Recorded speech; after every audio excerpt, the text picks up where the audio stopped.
Hello,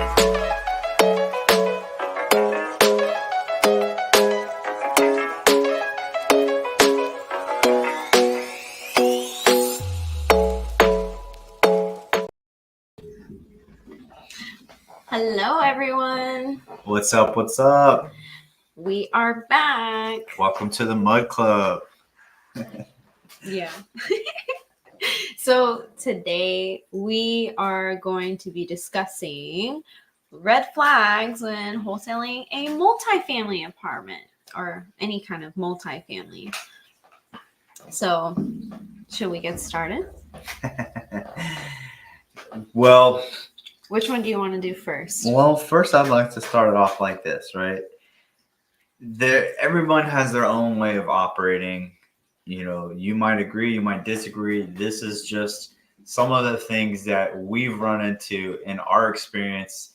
For those who've been watching for a while, you'll probably know, but when we started off, we spent like the first 3 or 4 months just doing anything we could to find a deal. And the easiest way to find a deal is from a wholesaler, right? We found so many of them. They're everywhere, all over the place. But that doesn't mean that they're actual deals, right? And we didn't know that at the time. So that's kind of why where this list came to be, was from that first 3 months of us just going through these things and running into these particular situations that led us to believe the way that we believe. And we're not the only ones, right? We've talked with other operators in this space and kind of got their feedback and thoughts of their experiences working with other wholesalers. And so that's kind of how we compiled this list, as well as our own experiences. Yeah. So I think us sharing this, like the intention with this is so that way you can set yourself apart from other wholesalers. Like when wholesalers bring us deals, like if you can do these things, I would be like, oh my gosh, like you are amazing. I want to work with you. Please continue to bring me deals. It is not hard to outshine wholesalers in the multifamily space. If you actually understand multifamily and how to acquire deals, how to underwrite things that you should be asking for and stuff like that, you will really outshine majority of the people that are trying to wholesale deals. So I'm hoping that us coming on here and sharing what we know will educate some of you and hopefully make it easier on everybody else who are trying to work with wholesalers. So I think the number one thing is, do you want to do the number one? This is my favorite. It's your favorite. Yeah. Okay. Yeah. Go ahead. This is all you. So the number one red flag that tells me you are a wholesaler when you are posting a multifamily deal is when I see 3% buyer's fee. And the reason being is because if you are wholesaling a deal and you only email information, you didn't help underwrite, you didn't do any due diligence, like you literally found it from someone else and just sent it over, and now you're asking for 3% buyer's fee. Well, the reason I'm like red flag is because when we take down a deal, we pay ourselves 2 to 3%, sometimes 1%, depending on the deal, acquisition fee. So we get paid an acquisition fee for acquiring the deal, underwriting the deal, raising money for the deal. We have to put up, what is it called? Risk capital. Risk capital. So you have to pay money out of your pocket to get an attorney involved, to write up your contracts. A lot of money comes out of your pocket to do the due diligence process. There's a lot of upfront work that goes into this entire deal that if the deal doesn't close, you're out of that money. So when we do all of this work and we're only paying ourselves 1 to 2%, maybe 3% if we get lucky, it doesn't make sense for us to pay a wholesaler, someone who just sent us financials, 3%. And the other thing is when you're raising funds for your property, how can I justify to investors, hey, I'm paying this person, 3%, but I'm not even paying myself that much. And a good example of that is we had this lady who brought us a deal. I think it was 2%. Yeah, it was 2%. but 2% of the deal was $16 million. So she wanted, I think this was her moment of like, I'm going to retire. This is my one and done deal. And she was like, I'm not negotiating this. This is what I'm getting paid. Mm-hmm. She's never done multifamily. She got it into her head that like, this is a huge deal. I'm going to get paid $16 million for being a connector. And I was just like, oh my gosh, there's no way that when we're raising funds that they're going to be like, why are you paying someone $16 million on this deal? Why are our funds going to pay someone $16 million for just connecting? So we have no problem paying buyers fees. We want everyone to be paid for connecting and things like that, but we want to work with people that are reasonable. Like, don't get it into your head like this one lady who was like all focused on the money, because that she lost an opportunity to do a deal. And imagine how many other opportunities she's losing because she's more focused on the money rather than the opportunity to work with someone and build a relationship and possibly do more deals down the line. So just be reasonable and pay attention to these things. Even Vina has told us 3% buyer's fee is not a it's thing. not a real thing. Yeah. So it is not a thing in the industry. You don't see that. And so when I see Facebook posts or emails sent to me with 3% buyer's fee, I delete them, or I don't respond to them, or I don't look at them, because that's immediately red flag. I'm like, okay, this person doesn't know. So this is why I want to come on and educate, so you don't be that person that when experienced operators see you sending them deals, they're immediately like red flag. So you want to do the next one? Yeah, but before we move on, I just want to say that we also wholesale multifamily as well, right? So we are telling you this again as things that you can, not do to stand out from the crowd. And the big thing is not even necessarily the number, right? The 3 is not really the big factor. It's more so about the non-flexibility of it, right? Like if you go in and you're like, yep, it's 3% no matter what. Okay, well, that means if that's the case, then I have to make sure that I'm underwriting the deal that this 3% makes sense. And so maybe the seller is like, well, I need it to be here. And because you have the 3%, I have to be here now. So if there's no flexibility from you, then I'm wasting my time in even trying to do that deal because I can't get either one of those parties to budge. So it's more of the fact of just knowing that the person I'm potentially going to be working with is flexible and willing to get the deal done versus just being like, nope, non-negotiable, not happening. I'm getting this or nothing. Right? It's just a matter of like, do I want to work with a person that's already giving me friction, or do I want to work with a person that I feel like I can, be collaborative with and do something, whether it ends up being what we initially talked about or something different, right? Just having that flexibility piece is what we're really talking about. But the flag or signal that you're not is it says 3% buyer's fee just right on top. Cool. Let's move on.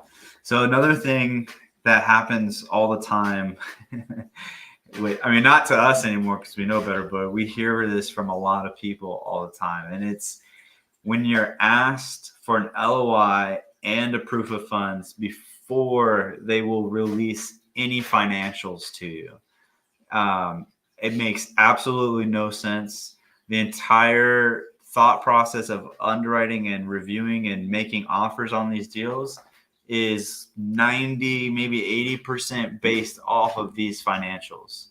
So you're doing your entire structure and business plan from the financials that they give you and the financials that you uncover or review during your due diligence as well.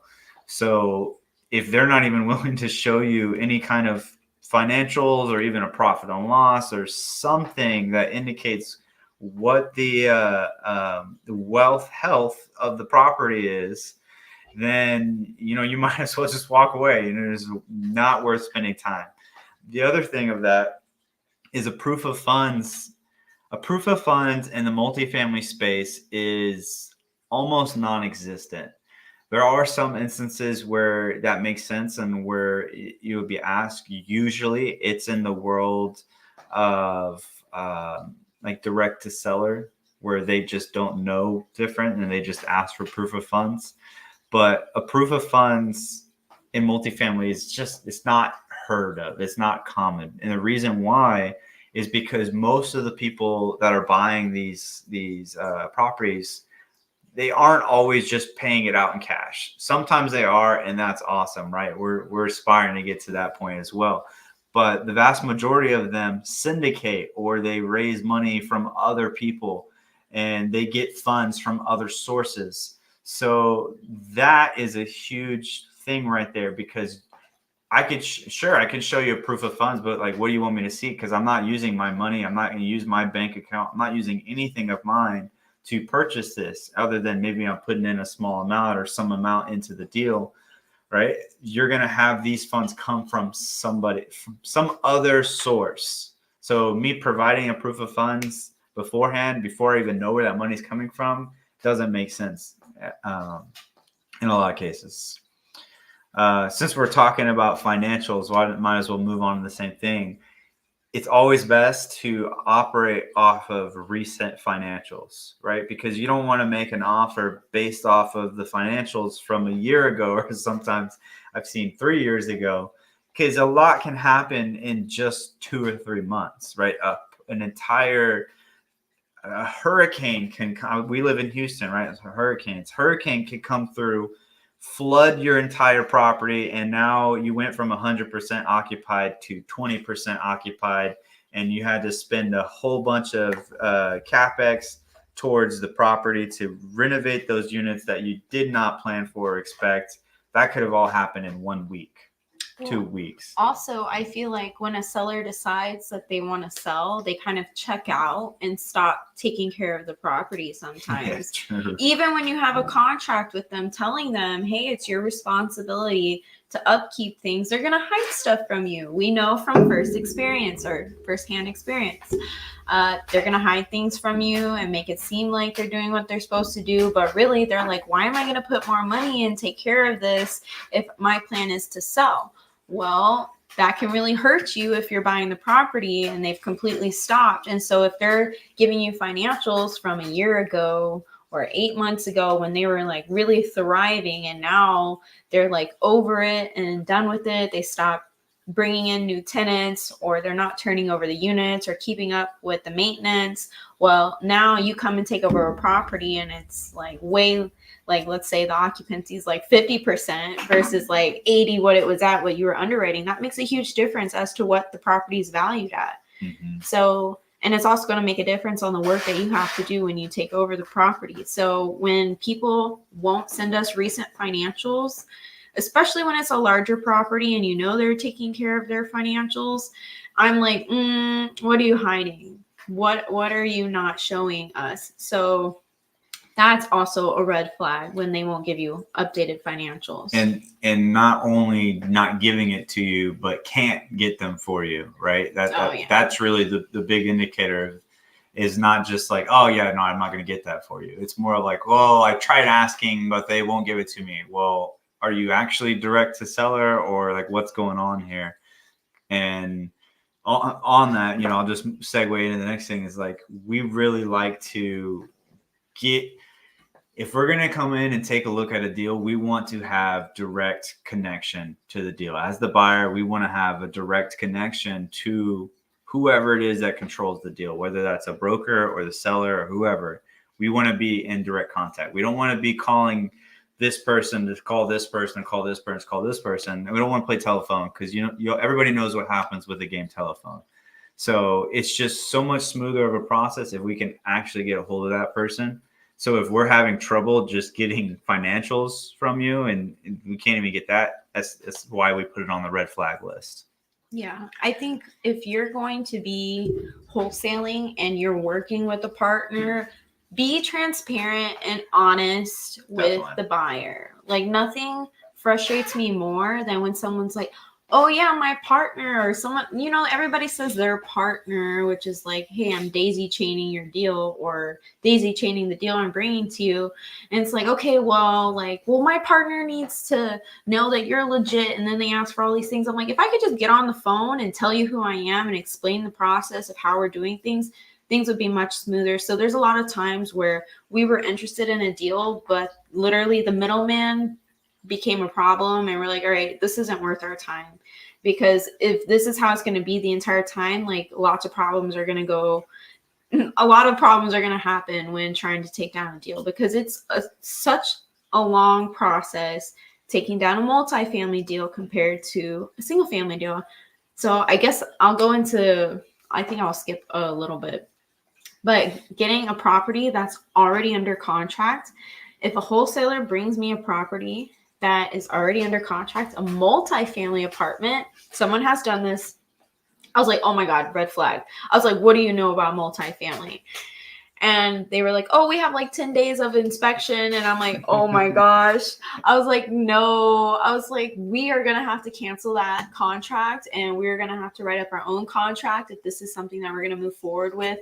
A property that we own, it took 2 months of going back and forth with our attorneys to write the contract, because with multifamily, you really need to make sure you have everything that you need to have in that contract to protect you. Because even like experience of a property that we have, it's like there are certain clauses in there that have saved our butt from owing money or having to do certain things to the property and stuff like that. So if you are buying a multifamily deal from a wholesaler that doesn't know what they're doing, and you don't know what's in the contract, and also multifamily, it's typically minimum 30-day inspection, sometimes 45-day inspection, and then it'll be like a 30-day close after the inspection, or a 60-day close 45. It just depends on the structure of the deal, but it's always a longer process.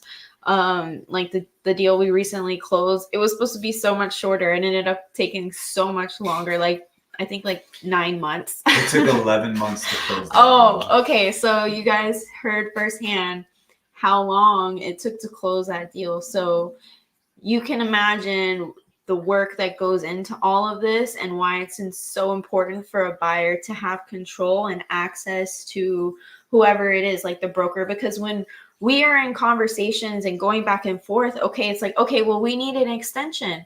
We need this, we need that, we need to get into the property, we need to talk to the seller. All of these things have happened so many times in the property we recently bought. And if we had to go through 3 or 4 different people just to get a hold of the broker or the seller, that could hurt our timelines. That could hurt a lot of things that could cost us money and cause problems.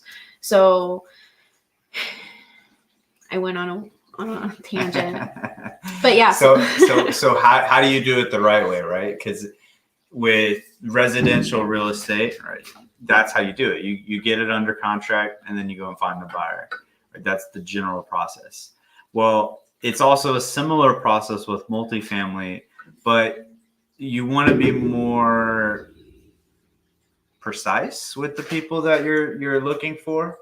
As a buyer, you want to know that they can actually perform. You don't want to just be sending this out to anybody, right? Because you're sending out information that usually you're signing NDAs for, so you shouldn't be sending it out to anybody that's not working with you anyways.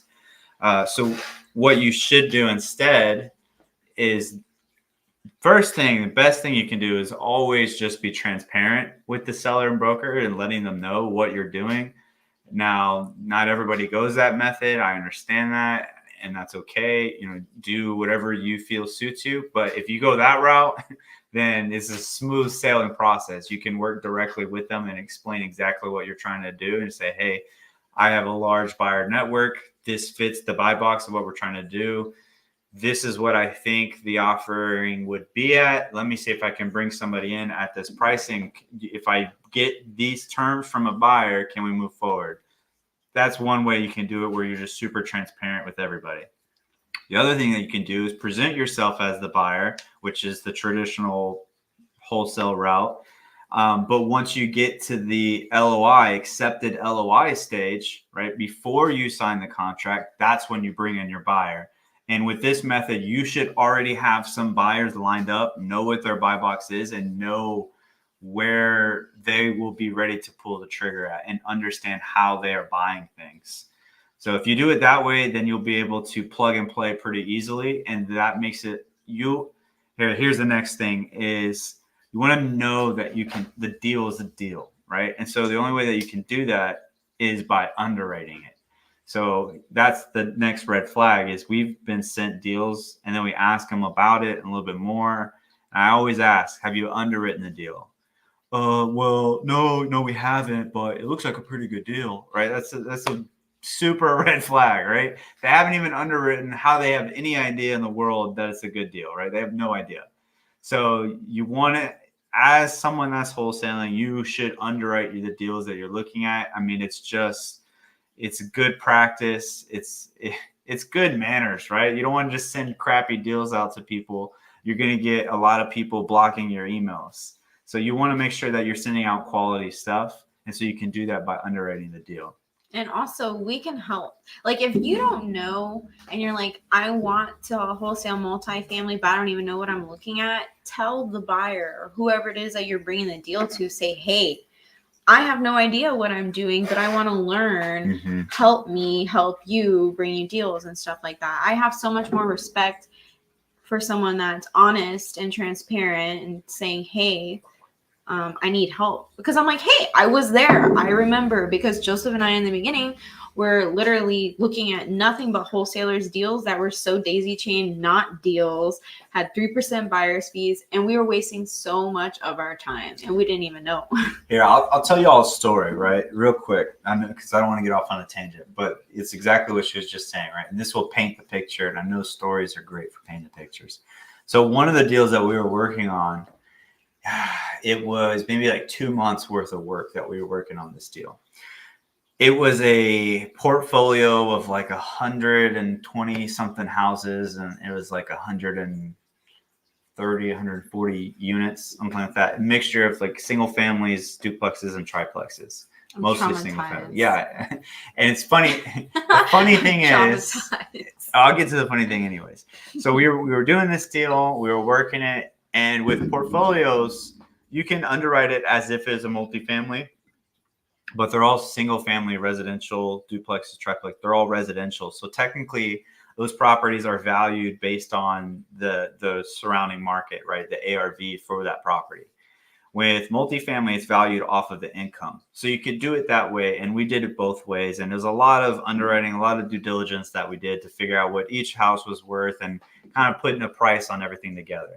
Well, what we found is that nobody wanted to buy the whole thing, but they did want to chunk it out and take parts, because it was like 3 different states and they were in different areas within those states. So we found like 4 or 5 different people to buy like 80% of the portfolio. And we had asked the wholesaler that we were working with, who supposedly was best friends with the owner, right? We have no idea. And he said, yeah, if you guys can bring in people to piece it together, then let's do it. That sounds like a good idea. So we did. And when we brought all the buyers to the table and we said, all right, we got this sold, this sold, this sold, and this sold. He's like, no, what are you talking about? I never said that. It's all or nothing.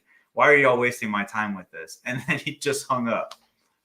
Like all that work, 2 months of work of putting all of this together, multiple phone calls of with this dude. Like he totally flipped a switch, right? We were talking with him like every week at least, like coordinating on doing these different things. So all that said, we spent all that time, all that effort, all that energy into working on this for literally no reason, because we didn't do our checklist that we're doing now. And the funny part, which I told you I'll get back to, is that this deal was still circulating as of 6 months ago. It was still going around. It was like over a year. I've been sent this deal from at least 6 other friends of mine and other colleagues that have sent it to me and said, hey, I've got this portfolio. Can you take a look at it, right? It's the same one every time. And the price just keeps getting just a little bit lower every single time. That's all right. Funny. What's next? Go to the next one. The email.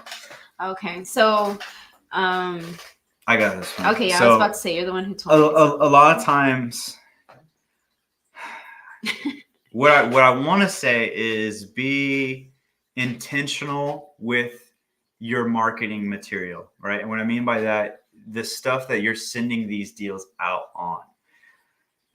You don't want to be that same old wholesaler that's just shooting it out in an email and literally just slapping a couple things down with no information, no storyline, no explanation of anything about the deal or what's going on, no photos, no financials, no anything. Like there's people that send stuff like this and they will like type out purchase price, rent, and buyer's fee, stuff like that, right? You want to really, really be thorough with how you're presenting this because, especially if you're not meeting with these people regularly, it's all through virtual connections, then you want that to be your first impression of when people see the deal because that the marketing material that you're going to send out is going to say so many things to whoever opens it up. And you want someone to open up and be like, wow, this looks really nice. And then start actually looking through it. And they're like, oh, wow, that's a nice looking deal. Wow, I love that property. All right, whatever, right? You want people to think those things when they're opening it up. You don't want them to just see just a bland, boring email with nothing in there except a couple of things. And it literally doesn't explain anything. Like if I have to go and ask you 10, 15 questions that are basic questions right away, like that's probably a sign that you should switch things up. Here's the next one. You can do that one. Yeah. The other red flag is when they don't know the lingo. So I think it's important that if you want to wholesale multifamily, that you start immersing yourself around people doing these things and learn how to speak the language because it is different than single family. We have a lot of people that come to us and they're like, hey, I have a private money lender for you. And I'm like, no, we're looking for an investor. They're like, yeah, I have one. I'm like, no, they're two different things. Mm-hmm. It's very, very different because a private money lender is someone that's going to be guaranteed their money. It's not based off of anything that you're doing. You're making an agreement with that person that, hey, I'm going to borrow this money and I'm going to return it to you at this time for this rate. But when you are in multifamily and you're raising funds from investors, they are taking a calculated risk and investing in you and in the property. So there is a chance that if everything hits the fan, they could lose their money. There is no guarantee that they will get their money back. So it's two very different things. And when you are using the wrong terms for the wrong things, that immediately tells me, okay, this person doesn't quite understand how to do things. Nothing wrong with it, but what's the word? Just be upfront about it. I think it's better to say, hey, I'm not quite sure about these things. Can you help educate me or show me how to do X, Y, and Z?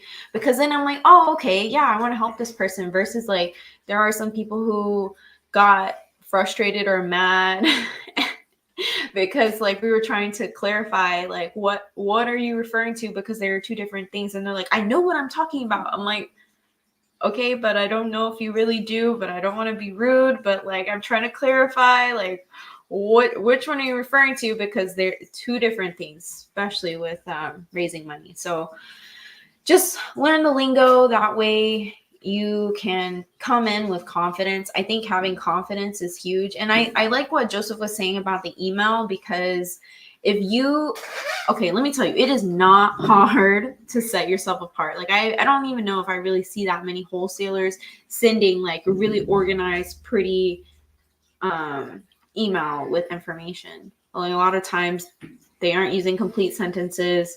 It's not very clear as to what's going on. Like when you're buying a deal, you want to know the story behind it. You want to know why the seller's selling. How did you get this deal? Where is it coming from? What are the expectations?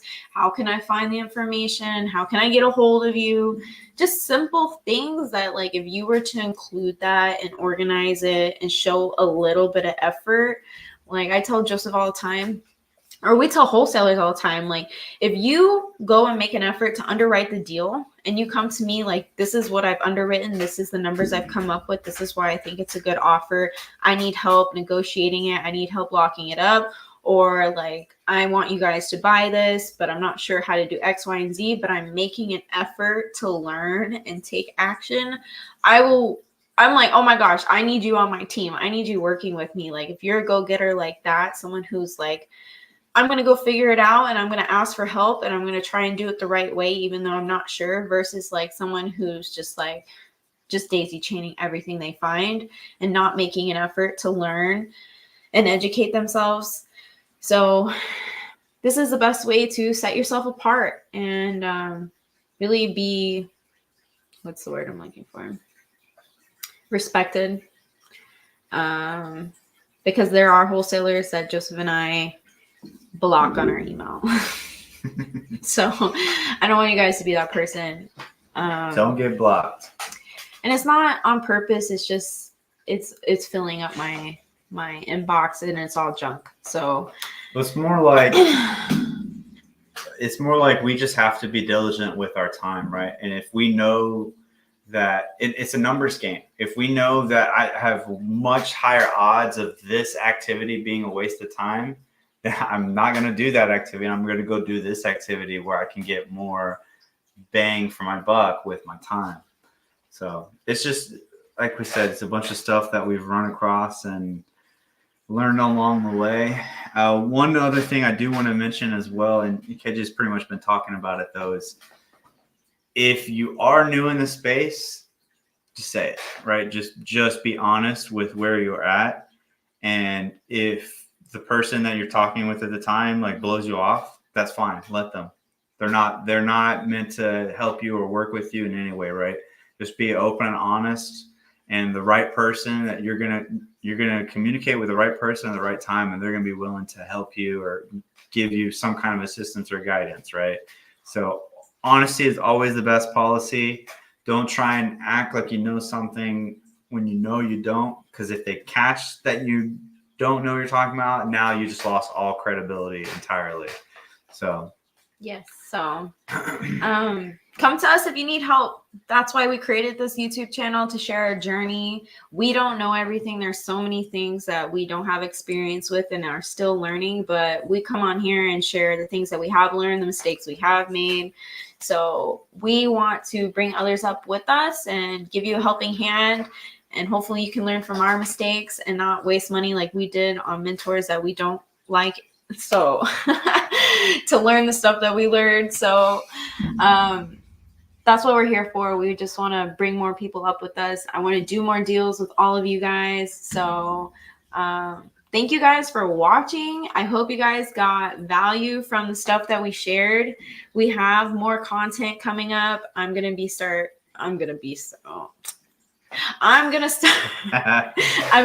interviewing some people on the podcast, and it's not all going to be about multifamily. I'm going to bring in a bunch of other people to network with and bring other content to focus on. So if you guys got value, I would appreciate if you guys shout us out or like and share or subscribe or anything at all. Would be really appreciative. And I know you want to finish out. No, I was just going to say she's got some pretty cool guests. We've even got someone that had 3 kids in 1 year coming on soon. Wild stuff. In the same amount of time that we had 1 kid, she had 3 kids. And they were not triplets. No, wild. We're going to bring her on. All right. Well, thank you guys for watching, and we'll see you on the next podcast. Bye. Bye, guys.